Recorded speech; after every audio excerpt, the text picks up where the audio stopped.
Hi, everyone. Welcome back. We are in the Leadership Lounge. I'm your host, Dr. Shanesia Davis, and here we embark on a journey for better leadership. It's not about arrival, it's not about destination, it's not about right or wrong. It's simply about evolving with the needs of those who we're charged to serve in pursuit of that shared vision. Today, our episode is From Playbook to People, moving beyond process to presence. Today is all about being present, y'all. And I love today's topic because it's something that I undervalued for so long. So today, when we get into the leadership story, it's about none other than me. So let's talk about what we're going through today. We're going to talk about the trap of following processes or weighing too heavily on processes and forfeiting presence. Then we're going to get into the leadership story about moi. Then we're going to actually answer some questions that you guys have added. Thank you so much. Please continue to do so. Add in your questions because I would love to address them on the podcast. After that, I'm going to give some quick tips on just how to be more present. And then you can maximize the processes that you're utilizing with your presence alone. Okay, so without further ado, let's get right into it. We've all been there. Typically, we get some sort of script or playbook when we join an organization. And if you're anything like me, I followed that to a T. And when early in my career, when I was coaching leaders, I found myself following that script so much so that I wasn't recognizing the person in front of me. So although that coaching script did a really good job at guiding the process, it required me, my presence. That script alone wasn't moving leaders because you can't spreadsheet your way into trust, just like you can't checkbox your way into belonging. So that would mean that leader can sit down with that coaching script themselves and coach themselves. But since that's not true, the missing ingredient was me, my presence. When I was able to be more present with the leader, recognize nonverbal language, body language, understand the patterns that's happening with this individual when I meet with them, then and only then was I able to maximize that process. But it required my presence. I often say, you are where you are for a very specific reason at this specific time. So if you're able to tap into why you, why now, why here, that's the magic that's going to take whatever process or whatever playbook or whatever action plan you have to the next level. It requires you. So let's get into some questions. Actually, before I get into a question, I want to bring up a comment from TikTok. In this comment, I appreciate at Slow Jazz for saying, too often the levels of leadership dismiss those below them. The effect on leaders is doubt, failure to thrive, to rise higher. That is so real. And that's why I say presence is important. Imagine that we have leaders in our organizations as we're going through our processes or our checklists, they realize that they're not being seen.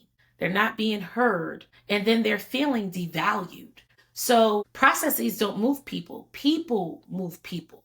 Now, there was a time where processes move productivity, and that's when you're developing a specific product. But we are people managers. We work with people. So the process needs to be matched with you, your essence, your presence. Then and only then can you recognize the things like Slow Jazz was saying with, I need you to see and hear me, recognize what my needs are so that you can elevate me to the next level, not just person A or leader B, and able to lift me to the next level. Thank you for your comment. Let's get into our first question that was provided. Again, thank you so much for your questions. Please continue to drop your questions, email them to me, leave them on my LinkedIn, drop them in on any of the TikTok videos. I promise I will get to them. First question, how do I balance pressure for results when my team is already overwhelmed? I think a lot of us can identify with this one right here. Because you see, presence really just means naming what's real, right? You don't have to negate anything, right? We're not going to ignore the results because that's what we're here for. But also don't ignore the individual. Here's a good time to open up dialogue and build trust, build relationship. We know that we have a monumental task in front of us right now. What what quick win can we get that's in alignment with our trajectory? What will be the most immediate outcome that we can get together that will let you know, hey, we're on the right track? See, what that question does is it shifts the focus or shifts the mindset to do everything. It shifts it to do what matters right now in the immediate, because all of it is along that trajectory. However, for focusing on what can we accomplish right now, that automatically builds capacity. Your team being overwhelmed, name it. Our results not being where they need to be, name it. That invites presence into the room. And then you can collaborate and solve these problems together versus each. And once you start to feel overwhelmed, you feel like, I got to do. And then typically that's where things go awry. Rely on the genius in your team and let them know that, hey, we're behind. And I know that you're overwhelmed, but I know that you have this specific gift and you have this specific skill, and that match with my skill, we can overcome this together. That's why presence is so important. Next question is, this one was good. What do I do when my team resists a new system? Again, being present, one of the things in being present is just asking questions, being really curious. It's not the system that you're trying to push forward. It's you being able to inspire your team to utilize that system. Because again, if the system was the end all be all, you don't need the people. But the fact that we know we need the people, inspiring and bringing along the people is more important than just jamming this new system down their throat. Ask questions. Instead of pushing harder, ask questions. What about this is making your job harder instead of easier? Or what is the thing that's bringing you the most discomfort in this system right now? Because a lot of times what that actually does is remove the unnecessary. And it may be able to simplify the system and then have that system work even better because you have the buy-in and input from your team. So that's what I would say about if my team was pushing back on a new system, I would be really curious as to why. Is it just I'm comfortable with the other thing? Or is it that this thing doesn't feel as functional? This is the opportunity for you to actually build relationship because you're being more curious versus just trying to push this system down the throat. Not saying that you abandon the system. You're still moving forward with the system, but you're moving forward with the system with the input from your team and with the insight or perspective from your team. Question number 3. How do I know if I'm leading with presence or just performing leadership?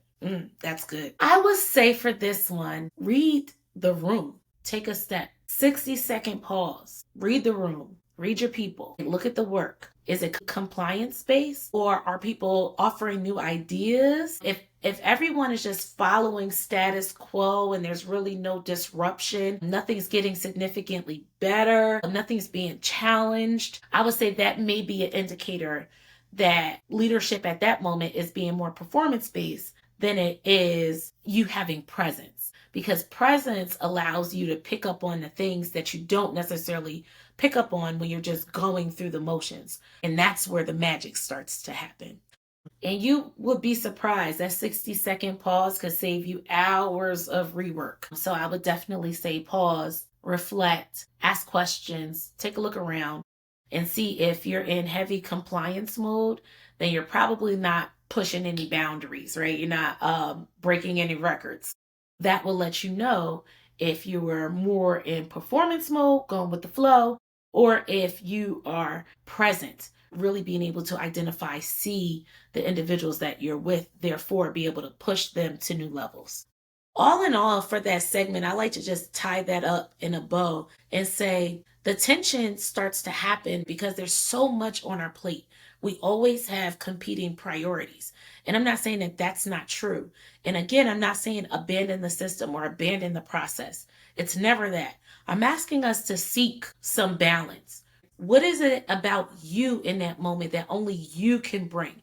And if you don't know what that is, you're probably leaning more towards performance than you are actually being present. Then once you figure out what you can actually bring to the table, uniquely you, that's when you get to pull that out of your team members. And that's where you strike gold. So let's get into just some quick tips. I like a good practical tip. So the first one is really simple, and many of us probably do it. I'm going to ask you to just really focus on the active listening part. Start with a check-in and not a checklist. We all have things to do, and we know that that list sometimes just keeps getting longer. I'm urging us to start with a check-in and not the checklist, because that's where you get to see and hear and feel what needs to happen versus just moving along with your agenda. So start with a check-in. And it can be as simple as, what's one thing that you're bringing into the space today that you're really excited about? Or what's one thing that you're bringing into the space today that really got you down? Again, you cannot checklist your way into belonging. So start with a check-in. Next, we're going to ask before you answer. I keep pushing. Ask questions. There is so much brilliance around us. And when we answer more than we ask, sometimes we're stifling not only the people around us, but our own growth, because there's nuggets that we can be picking up from one another. If you've ever been in a room where you just started building on each other's ideas, there's nothing that feels better than that. And sometimes we rob ourselves of the opportunity to really maximize the things that we're doing because we work in those silos, or we feel like we already have the answer. So I would say the second tip is ask more than you answer. And then lastly, this is my absolute favorite because it really helps us be present in the moment. And it is just name what you notice, because presence is about active noticing, right? And just like I said with the first tip, check in before you checklist,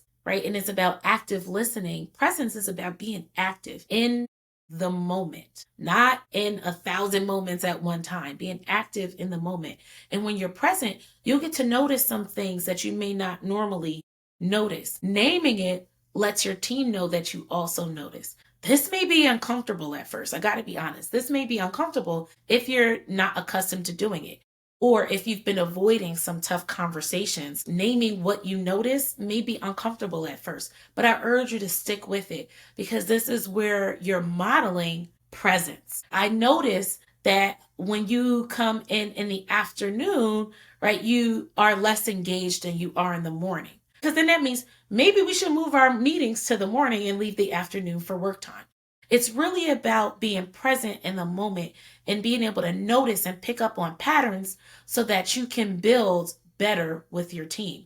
Because again, presence is active noticing. You can also try this. I noticed that the room is really quiet right now. Right? Can anybody let me know what are we thinking? Right? Name the silence. Don't try to overtalk the silence or bring up the next topic or go to the next agenda item because there's silence. Name the silence. We need to know what's underneath that. We can't skate over what's in front of us. That's why leadership requires presence. It's not necessarily about the playbook. It's not about your agenda. It's about you connecting with the individuals in front of you, because that's who we're here to inspire and move. That's the only way we're going to get to this vision together. So the challenge that I have for you this week is to choose any one of the three. Check in before you checklist, ask more than you answer, and simply name what you notice. Choose one of the three, use it with your team this week, and then please, please, please share with me how it went for you. Always, again, drop in questions. I love to be able to answer them on air. Until next time, remember, better leadership is not a destination, it's not a rival, it's not about right, and it's not about wrong. It's simply about evolving with the needs of those who we serve in pursuit of that shared vision. Until next time, like, share, and subscribe.